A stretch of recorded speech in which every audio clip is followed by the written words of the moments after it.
Hello everybody, welcome to my इलास्मी channel. मैं धीरज श्रीवास्तव एक बार फिर से आ गया हूँ लेक्चर नंबर 2 के साथ, जिसमें आज जो है हम हीट के बारे में पढ़ेंगे। तो जैसा कि आपने ऑलरेडी पिछले क्लासेस में भी हीट के बारे में पढ़ा हुआ था, तो इस बार जो है हम लोग जो है हीट में जो पढ़ेंगे स्केल के बारे में पढ़ेंगे।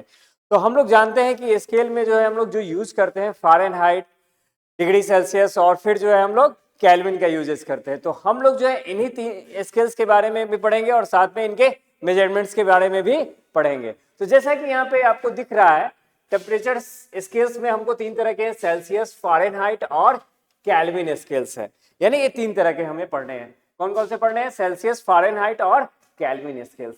तो इन तीनों के बीच में यहाँ एक रिलेशंस दिया हुआ है, जो हमारे पास दिया हुआ है रिलेशंस का C/5 equal to F minus 32/9 और K माइनस 273/5। ऐसा हमने पिछले क्लासेस में भी इस रिलेशंस के बारे में थोड़ी सी चर्चा हमने किया हुआ था। तो इस क्लासेस में जो है हम लोग शुरू करते हैं फ़ारेनहाइट स्केल से।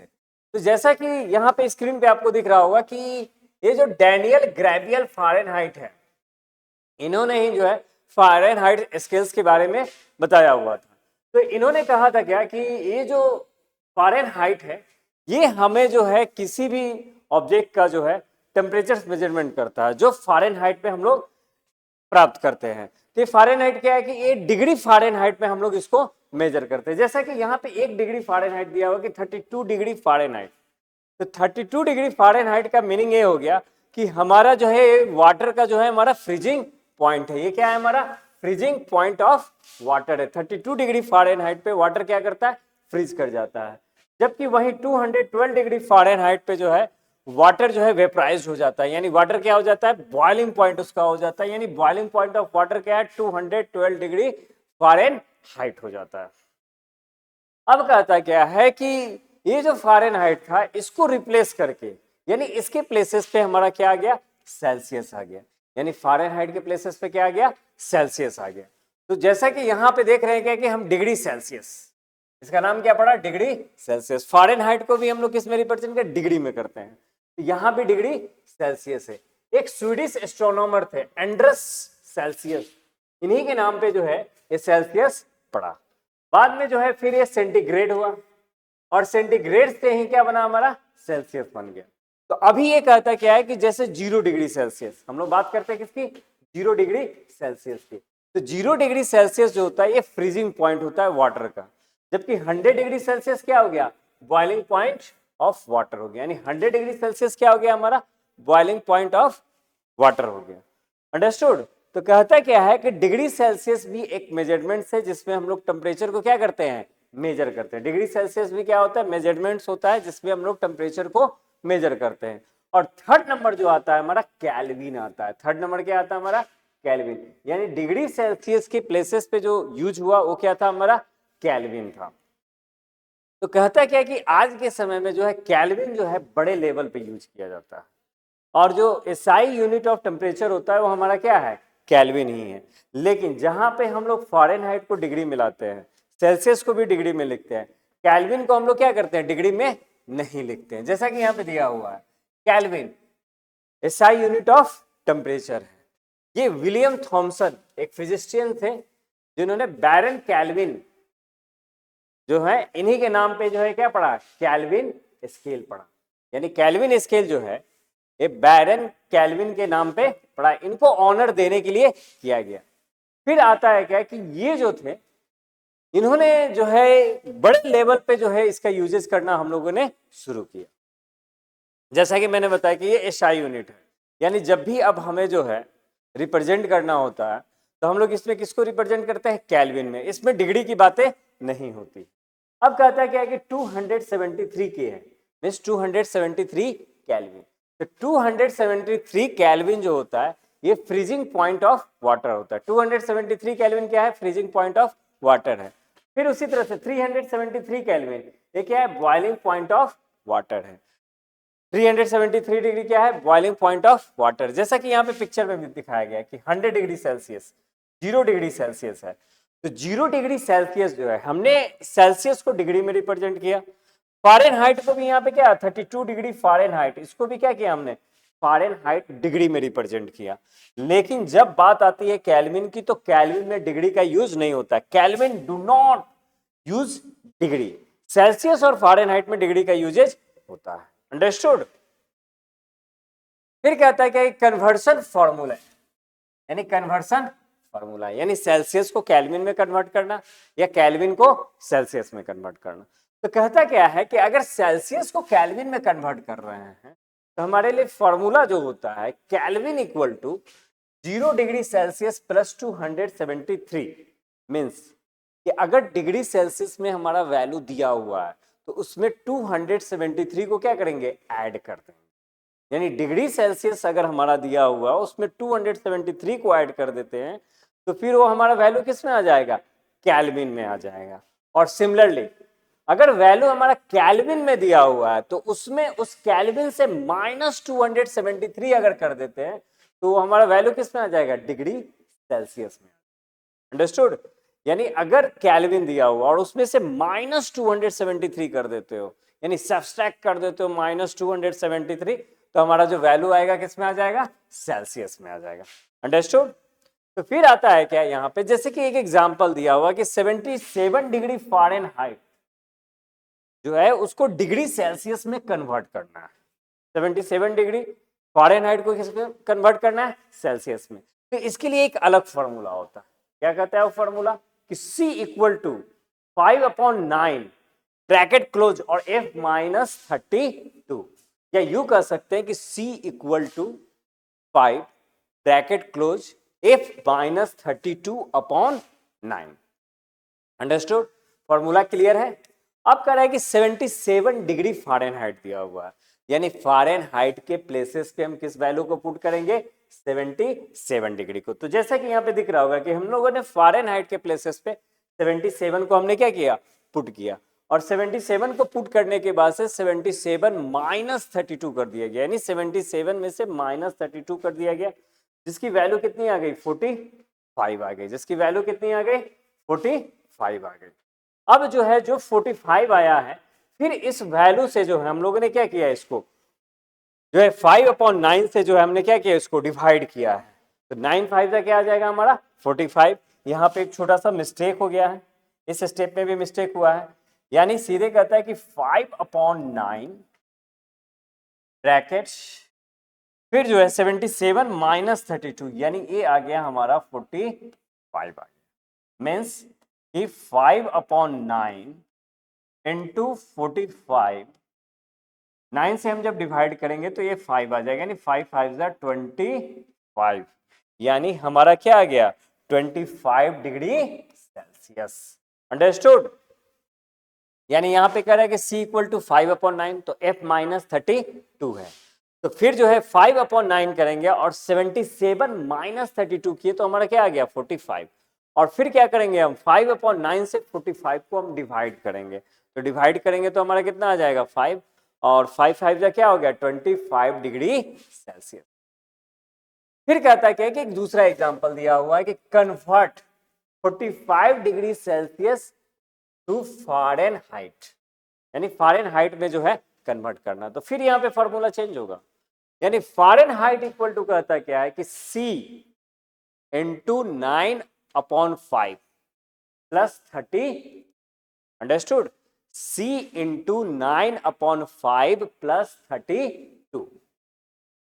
तो C का जो है हम लोग यहाँ पे क्या करेंगे, C के प्लेसेस पे C की वैल्यू को रखेंगे, यानी 45 हमने रख दिया और 45 इंटू 9/5 किया। और 5 से फिर हम 45 को क्या करते हैं, कैंसिल करते हैं। 5 से क्या करते हैं, 45 को कैंसिल करते हैं। तो 5 9 जा 45 आ गया, यानी 9 से 9 को जब हम मल्टीप्लाई करते हैं तो क्या आ जाएगा हमारा 81, और 81 में 32 को ऐड करेंगे तो फिर हमारा कितना आ जाएगा, 113 आ जाएगा, जो हमारा क्या हो गया, डिग्री फ़ारेनहाइट में वैल्यू देगा। किस में वैल्यू देगा, हमारा डिग्री फ़ारेनहाइट में वैल्यू देगा। एक बार फिर से आ जाइए।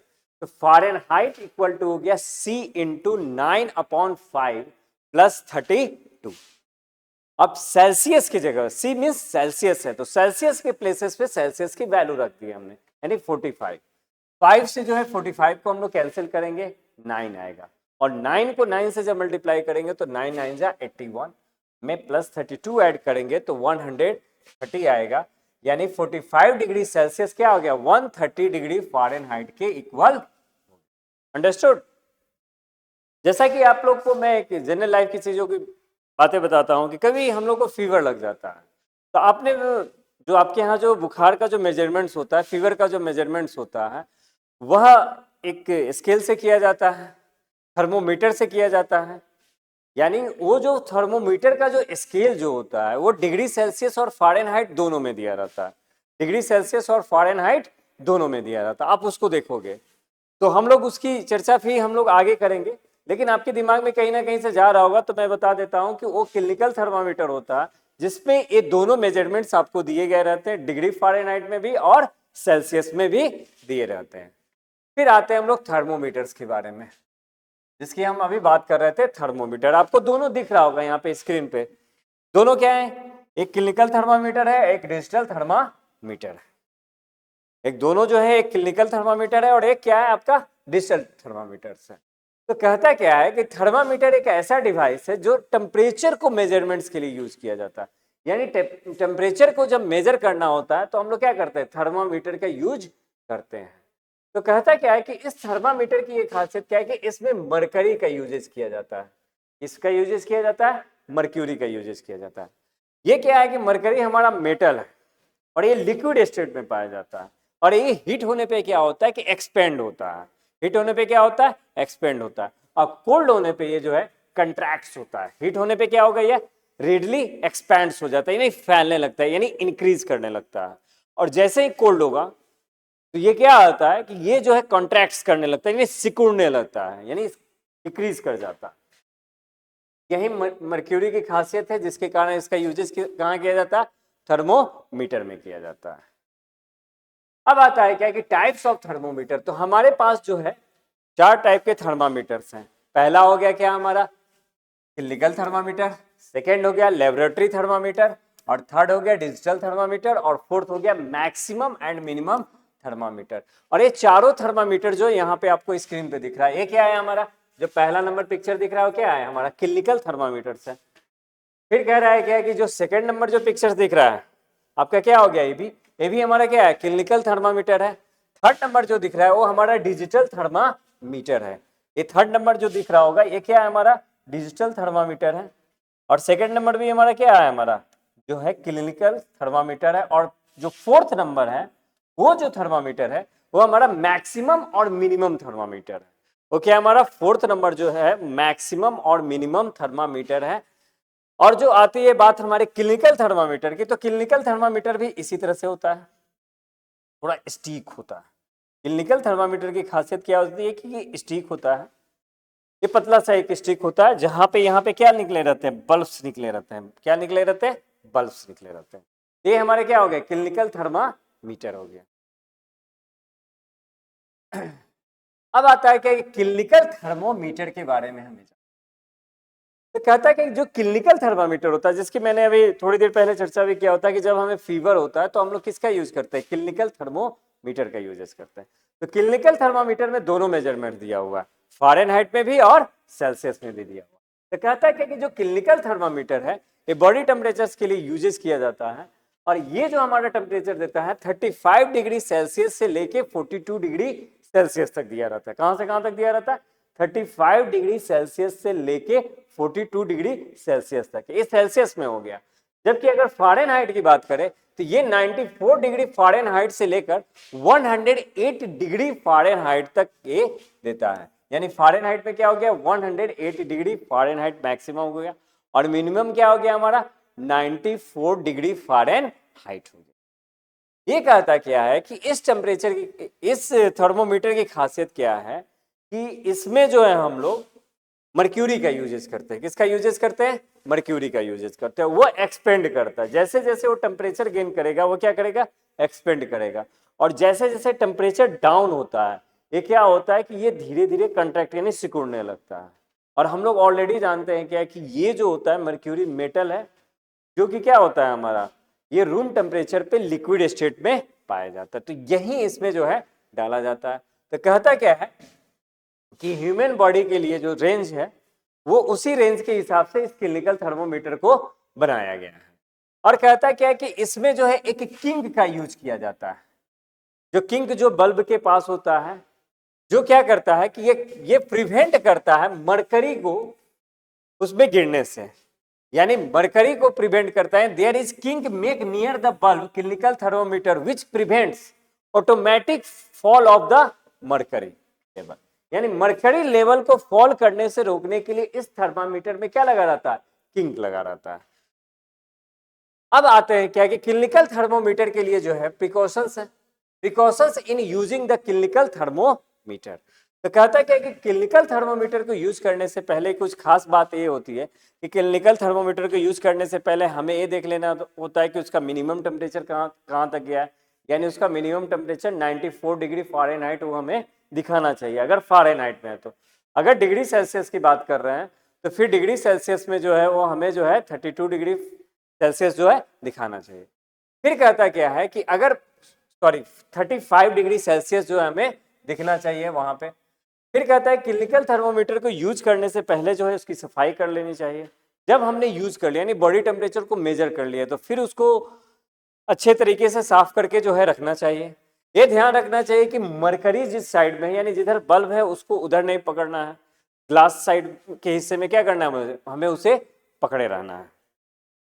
ये है हमारा क्लिनिकल थर्मोमीटर के बारे में। फिर कहता है कि किंक और कंस्ट्रिक्शंस। तो जैसा कि मैंने अभी थोड़ा देर पहले भी बताया था कि किंक हमारे लिए बहुत हेल्पफुल है। ये क्या करता है कि ये प्रिवेंट करता है, इस चीज के लिए प्रिवेंट करता है। तो जो हमारा जो है मर्क्यूरी है यानी मरकरी जो है वह जो है थर्मामीटर के ग्लास में ना जाए, इसको प्रिवेंट करने के लिए किंग का यूज किया जाता है। क्योंकि ऑलरेडी आप नो ये जो मरकरी है क्या है, लिक्विड स्टेट में पाया जाता है, और लिक्विड स्टेट में पाया जाता है तो ये क्या करता है, हीट जब इसे मिलती है यानी टेम्परेचर ये गेन करने लगता है तो इसकी ये क्या करता है, इंक्रीज करता है यानी एक्सपेंड होने लगता है। तो ये जो है हमारा ये ग्लास में ना जाए, इसको रोकने के लिए जो है हम लोग वैसा करते हैं। तो कहता है कि in a clinical thermometer kink plays an important role, kink prevents the mercury present in capillary to fall back in the bulb. So it separates the mercury at high temperature and cool mercury allow the user to note the reading when thermometer is taken out from the body। ये mercury जो है ये हमें help करता है यानी हमारे body temperatures को मेजर करने के लिए। लेकिन किंग जो लगा रहता है तो ये क्या करता है कि ये जो है इसको प्रिवेंट करता है ताकि ये जो है फॉल नहीं करे, यानी ये क्या करे, आपको फॉल नहीं करे कैपिलरी में, और ये जो है अपने पोजीशंस को बनाए रखे। इसी के लिए हम लोग क्या करते हैं, किंग का यूज करते हैं। अब कहता है क्या है, लेबोरेटरी थर्मामीटर। तो लेबोरेटरी थर्मामीटर का यूज जो है लैब में किया जाता है। लेबोरेटरी थर्मामीटर का यूज कहाँ किया जाता है, लैब में किया जाता है। और इसका जो मेजरमेंट होता है वो लगभग जो -10 डिग्री, लगभग नहीं -10 डिग्री सेल्सियस से लेकर 100 डिग्री सेल्सियस तक जो है ये टेम्परेचर को मेजर करता है।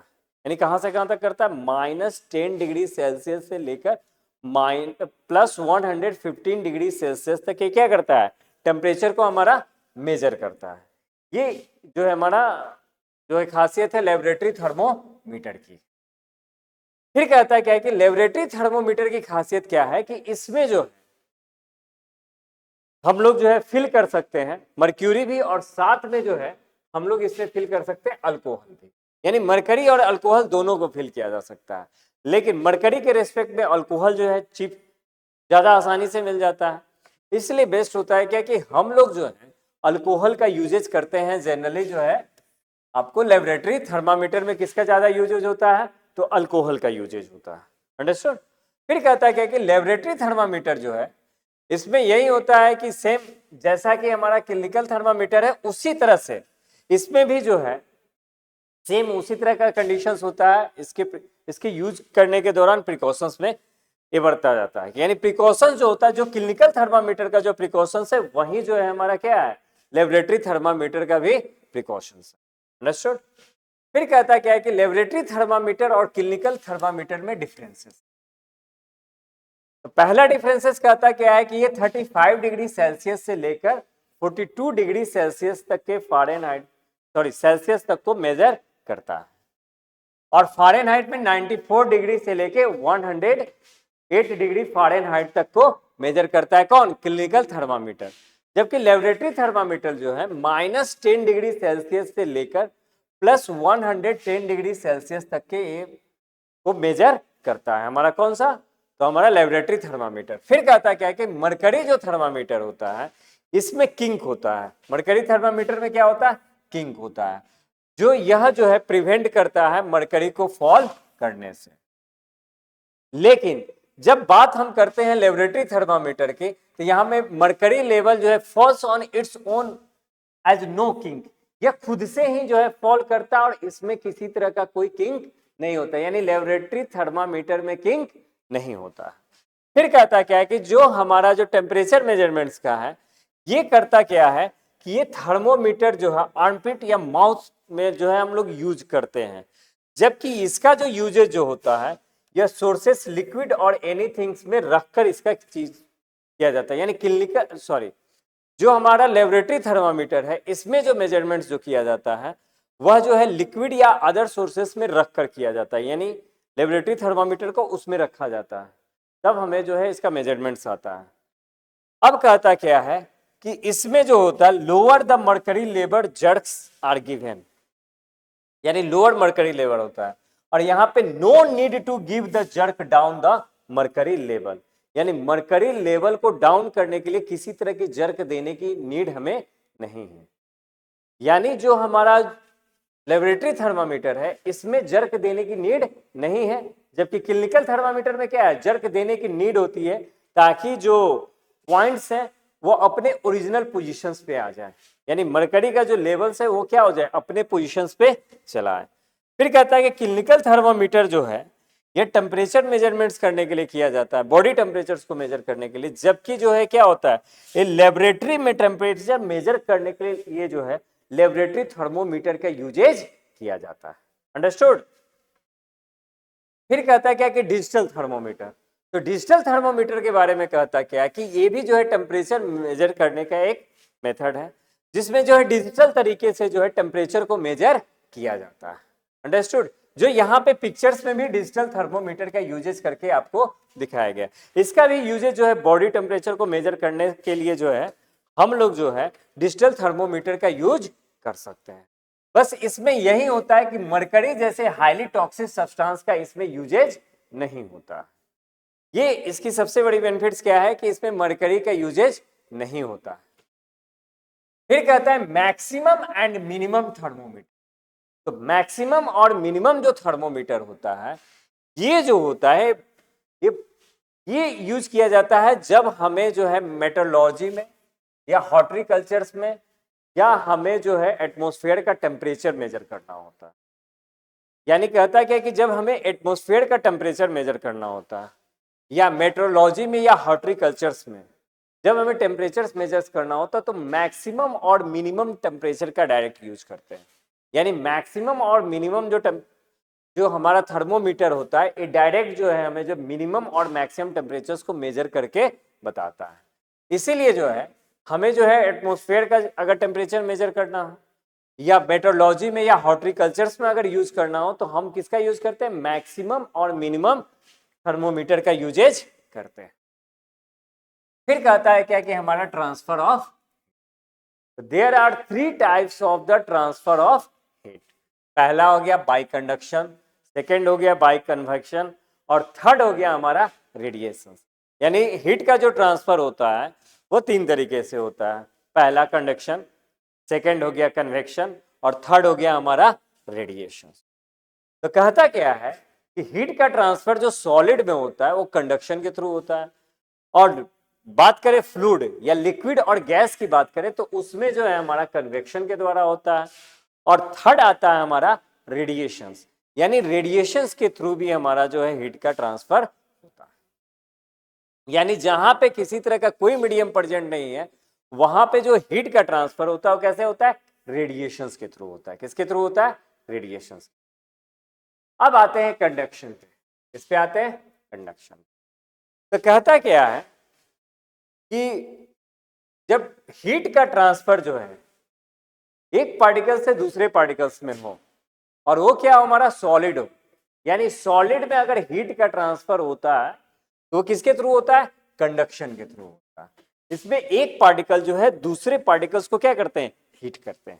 जैसे यहां पे दिखलाया गया है, एक मेटल रड है और ये जो है फ्लेम के ऊपर रखा गया है और इसके एक एंड को हीट किया जा रहा है। इस मेटल रड के एक एंड को क्या किया गया? फ्लेम के पास रखा गया।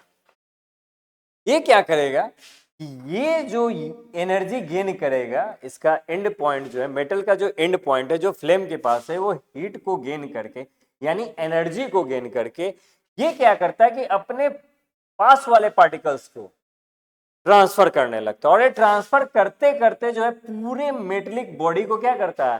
हीट का ट्रांसफर करता है, मींस एनर्जी को ट्रांसफर कर देता है, जिससे ये पूरा का पूरा मेटल ही क्या हो जाएगा? हीटेड हो जाएगा।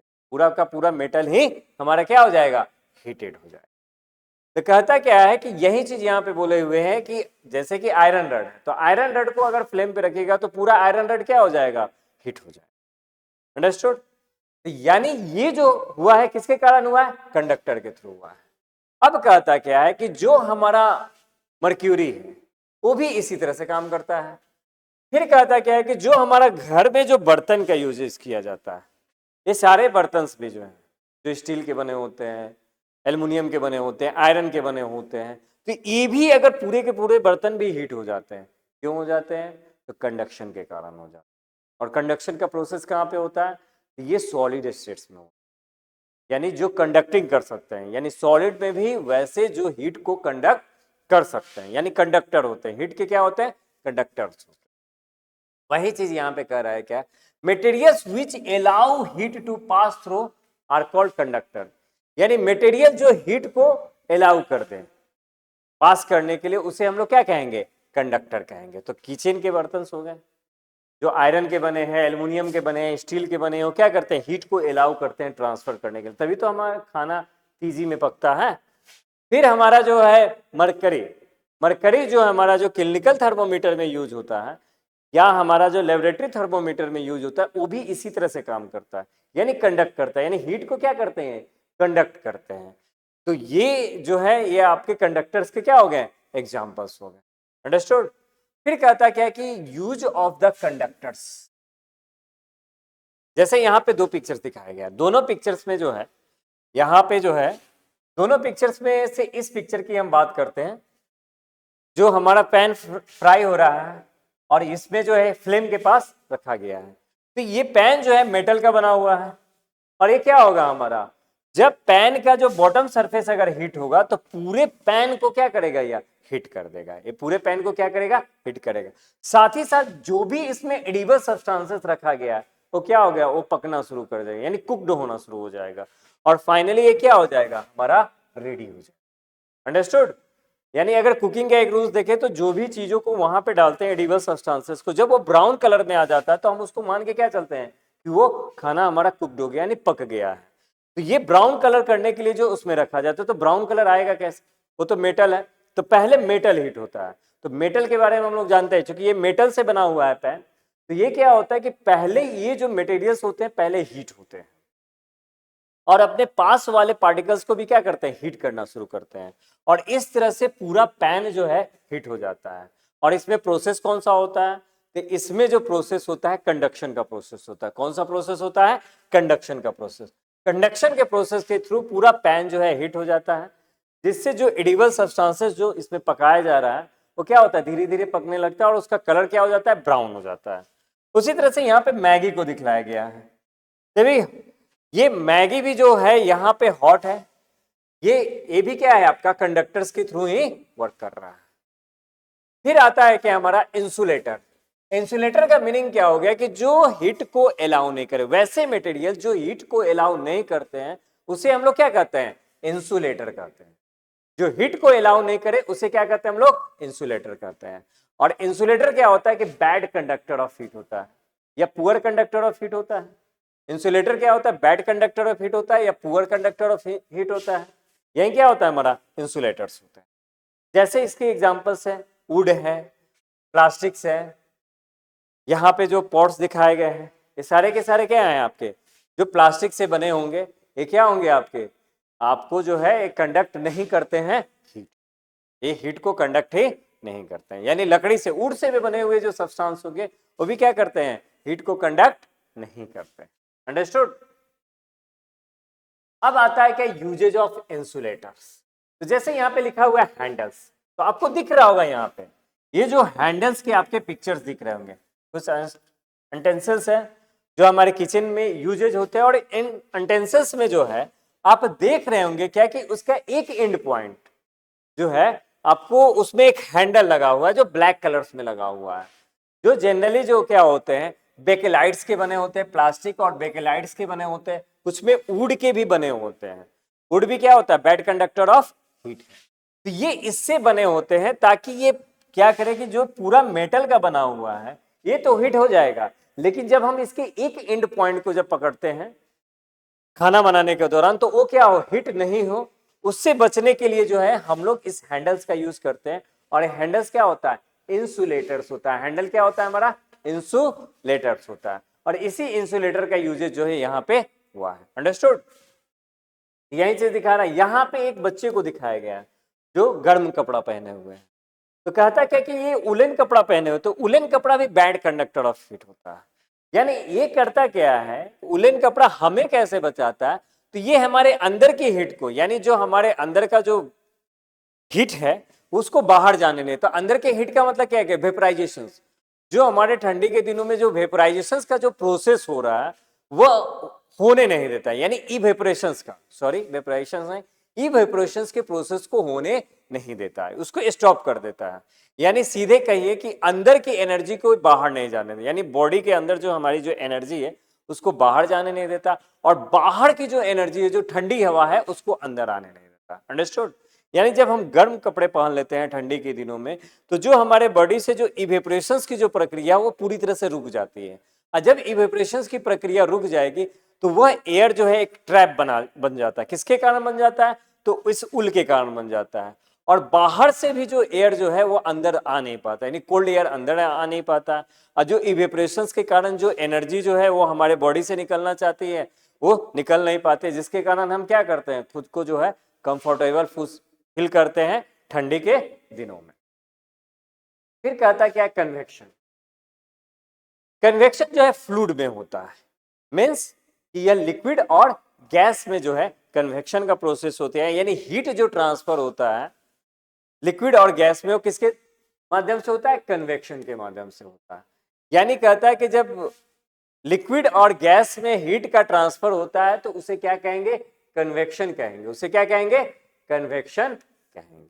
जैसे यहाँ पे जो है इस गैस पे देखिएगा क्या कि इस यूटेंसिल्स में जो है आपको दूध रखा गया है और इसको गर्म किया जा रहा है। गर्म किया जा रहा है तो दूध जो है बॉयल होना शुरू हुआ है। तो ये जो दूध जो बॉयल हो रहा है, क्योंकि दूध क्या है हमारा लिक्विड स्टेट्स में, और मैंने अभी बताया कि लिक्विड और गैस में जो हीट का ट्रांसफर होता है कैसे होता है, कन्वेक्शन के थ्रू होता है। तो वही कन्वेक्शन के थ्रू जो है पूरा का पूरा दूध जो है गर्म हो रहा है। तो ये जो है हमारा कन्वेक्शन प्रोसेस है। अंडरस्टूड। फिर कहता है क्या कि वाटर और एयर जो होता है हमारा बैड कंडक्टर ऑफ हीट होता है। जो हमारा वाटर और एयर क्या है, हमारा बैड कंडक्टर ऑफ हीट होता है। अंडरस्टूड। फिर कहता है क्या है कि कन्वेक्शन इन एयर। तो आते हैं पहले कन्वेक्शन इन एयर में। कहता क्या है कि जब एयर की बात करते हैं तो हम एक एग्जाम्पल लेते हैं तो ज्यादा समझ में आएगा। तो एग्जाम्पल को उसको ऐसे लेते हैं कि उसको समझने के लिए हम पहले थोड़ा सा पीछे वाला एग्जाम्पल्स को समझने की कोशिश करते हैं। दूध वाला एग्जाम्पल तो जरा ध्यान से सुनिएगा। दूध में कहता क्या है कि जब हम इसे गर्म करते हैं तो ये जो फ्लेम जो निकल रहा है इस पूरे मेटल को गर्म करेगा। तो चूंकि ये मेटल से बना हुआ है, ये जो पॉट जो बना हुआ किससे बना हुआ है, मेटल से बना हुआ, तो पूरा पॉट जो है आपका गर्म हो जाएगा कंडक्शन प्रोसेस से। क्योंकि क्या कर रहा है, कंडक्ट द हीट कर रहा है, तो कंडक्शन प्रोसेस के द्वारा जो है पूरा पॉट गर्म हो गया। ये पॉट जो है फिर क्या करेगा कि जो दूध के जो पार्टिकल्स है उसको हीट करना शुरू करेगा। यानी दूध के पार्टिकल्स में कौन से हिस्से, जो बॉटम सरफेस पे, क्योंकि सबसे ज्यादा हीट वहीं पे होगा। जब दूध जब गर्म होने लगता है, यानी जो पॉट के जो बॉटम सरफेस पे जो दूध है वो क्या होता है, गर्म होने लगता है। ये गर्म जब होने लगेंगे तो दूध के जब सारे पार्टिकल्स बॉटम सरफेस वाले गर्म होते हैं, तो ये गर्म होते हैं तो ये धीरे धीरे ऊपर जाना चाहेंगे। क्यों जाना चाहेंगे? क्योंकि ये भारी हो जाते हैं, तो ये ऊपर जाना चाहता है, यानी गर्म मिल्क के जो पार्टिकल्स हैं, दूध के जो पार्टिकल्स है, ये ऊपर जाना चाहता है। तो जैसे ये ऊपर जाना चाहेगा, क्योंकि इसकी एनर्जी ज्यादा है, और ऊपर में जो दूध जो है वो क्या है, ठंडे दूध है, उनकी एनर्जी कम है, तो इनकी एनर्जी ज्यादा होने के कारण ये ऊपर जाना शुरू करते हैं। तो फिर क्या होता है कि जो ठंडी दूध है उसकी एनर्जी कम है, जो ठंडे पार्टिकल्स वाले जो मिल्क है उनकी एनर्जी क्या है, कम है, जिसके कारण वो क्या होते हैं, डाउनवर्ड हो जाते हैं, यानी हॉट मिल्क जो है अपवार्ड हो जाएगा। हॉट मिल्क क्या हो जाएगा आपका, अपवार्ड की तरफ चलने लगेगा, हॉट मिल्क पार्टिकल्स। और जो क्या होता है कि जो कोल्ड मिल्क पार्टिकल्स है वो इसकी प्लेसेस को भरना शुरू करते हैं, यानी जो कोल्ड मिल्क पार्टिकल होंगे, कोल्ड मिल्क पार्टिकल, तो कोल्ड मिल्क जो पार्टिकल हैं इस गैप को क्या करेंगे, फिल करना शुरू कर, यानी बॉटम सरफेस पे आते हैं। यानी प्रोसेस देखिए, यानी हॉट मिल्क पार्टिकल ऊपर की तरफ जाएगा और जो कोल्ड मिल्क पार्टिकल है वो बॉटम सरफेस की तरफ आएगा, यानी एक दूसरे के गैप को ये फिल कर रहे हैं। और ये प्रोसेस कंटिन्यू चलता है, उस समय तक चलता है जब तक कि ये पूरी तरह से पूरा मिल्क ही क्या हो जाए, हॉट नहीं हो जाए। यानी पूरा मिल्क जब गर्म हो जाता है, यानी पूरे मिल्क में जब हीट का ट्रांसफर हो जाता है, तो ये प्रोसेस रुक जाता है। और यही प्रोसेस हमारा क्या होता है, कन्वेक्शन होता है, जो लिक्विड के हीट होने का कारण बनता है। और सेम यही प्रोसेस आपको जो है एयर के साथ भी होता है। इसका मैं एक बेस्ट एग्जांपल देता हूं कि गर्मी के दिनों में जब हमारा टेम्परेचर बहुत ज्यादा होता है, तो अक्सर ना इवनिंग या दोपहर के टाइम में जो बहुत तेज तूफान आता है, यानी स्टॉर्म्स आते हैं, स्ट्रॉन्ग स्टॉर्म्स आते हैं। क्यों आता है, इसके पीछे का रीजन जानिए। कि आप ऑलरेडी जानते हो कि बहुत ज्यादा गर्मी पड़ेगी तो तूफान आना है, तो कैसे आता है इसको जानिए। जब बहुत ज्यादा गर्मी पड़ती है तो क्या होता है कि हमारा जो अर्थ का जो एटमॉस्फेयर होता है, जिस सराउंडिंग में हम रह रहे होते हैं, ये बहुत ज्यादा हॉट हो जाएगा, यानी इसकी एनर्जी बहुत ज्यादा हो जाती है। तो एनर्जी बहुत ज्यादा होने के कारण क्या होता है कि ये जो है ऊपर की तरफ जाना शुरू करेगा, यानी ये एटमॉस्फेयर की तरफ जाना शुरू करेगा। और जाएगा तो जो एटमॉस्फेयर में जो ठंडी, जो कोल्ड एयर है, जो एटमॉस्फेयर में कोल्ड एयर है, ये बेचारा नीचे आना शुरू करेगा। क्यों ऐसा करेगा, क्योंकि जो हॉट एयर है इसकी एनर्जी ज्यादा है, जो अर्थ के सरफेस पे जो हॉट एयर है इसकी एनर्जी क्या है, बहुत ज्यादा है। और बहुत ज्यादा एनर्जी के कारण यह ऊपर जा रहा है, तो कोल्ड एयर को मजबूर करेगा कि आप नीचे चले आओ, तो कोल्ड एयर नीचे आना शुरू करता है, यानी हॉट एयर ऊपर जाएगा और कोल्ड एयर हमारा क्या होगा, नीचे आएगा। तो इस प्रोसेस के दौरान बहुत तेज तूफान आता है, क्योंकि हॉट एयर बहुत ज्यादा एनर्जी के साथ जाता है, तो ये बहुत ज्यादा प्रेशराइज करेगा कि कोल्ड एयर हमारा क्या हो जाए, नीचे आ जाए। और इस दौरान क्या होता है कि स्टॉर्म आता है। और ये जो प्रोसेस होता है यही क्या होता है, कन्वेक्शन होता है, जो हमारा जो है एयर में होता है। अंडरस्टूड। तो यानी जो हमारा जो स्टॉर्म्स आते हैं गर्मी के दिनों में, जो स्टॉर्म्स आते हैं ये किसके कारण आते हैं, कन्वेक्शन के कारण आते हैं।